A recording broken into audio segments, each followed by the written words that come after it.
Right. Let me read you, the order has been signed, and I'm going to read it to you now in pertinent part. I'm going to answer some FAQs that I think you might ask. Then I'm going to turn it over to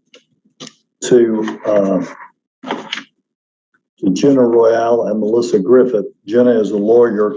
Melissa is one of those brave moms to say a few words, and then I'll take some questions.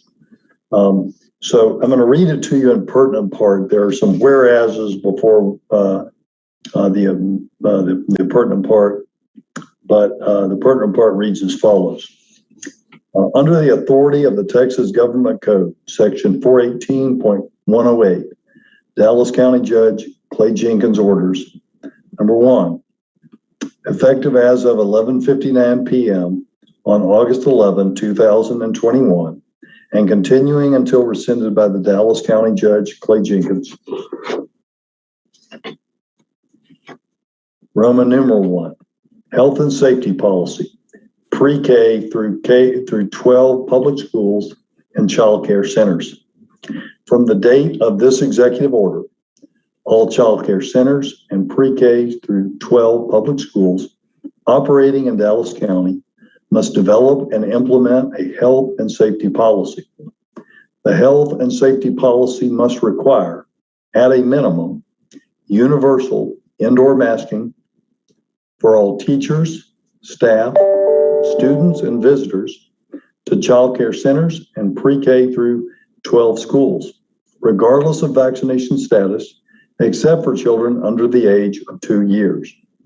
The health and safety policy required to be developed and implemented by this executive order may also include the implementation of other mitigating measures recommended by the CDC to control and reduce the transmission of COVID-19, such as maintaining at least 3 feet of physical distance between students within classrooms. Roman numeral number 2, health and safety policy, commercial entities. From the date of this executive order, all commercial entities in Dallas County providing goods or services directly to the public must develop and implement a health and safety policy.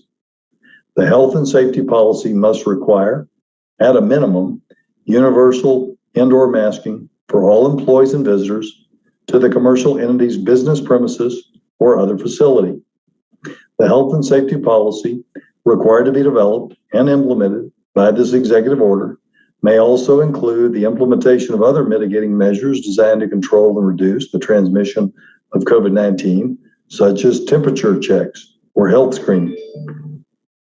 Commercial entities must post the health and safety policy required by this executive order in a conspicuous location sufficient to provide notice to employees and visitors of all health and safety requirements. Failure to develop and implement the health and safety policy required by this order within 3 calendar days following the effective date may result in a fine not to exceed $1,000 for each violation. Any peace officer or other person with lawful authority is hereby authorized to enforce the provisions of this order in accordance with the authority granted under the Texas Disaster Act of 1975. Roman numeral 3, face coverings required in all Dallas County buildings. From the date of this executive order, all employees, contractors, and visitors when on the premise of a building or offices owned or operated by Dallas County are required to wear a face mask, regardless of vaccination status. Roman numeral number 4, face covering strongly urged within the general public. It is strongly urged that all people 2 years or older wear a face mask in a public indoor setting. No civil or criminal penalty will be imposed on individuals for failure to wear a face mask. Please note that face coverings are secondary to other mitigation efforts. The most important thing, obviously, is that everyone get vaccinated as soon as possible. But face coverings are not a replacement for social distancing, frequent hand washing, or self-isolation when sick. People should follow CDC recommendations for how to wear and take off a face mask. Residents should keep up the following habits while in public: washing hands before you leave home or when you return, staying at least 6 feet away from others, avoiding touching your nose and face, not using disposable masks more than 3 times and washing reusable cloth masks regularly to prevent the spread of the virus. It is ordered, and I've signed my name there too,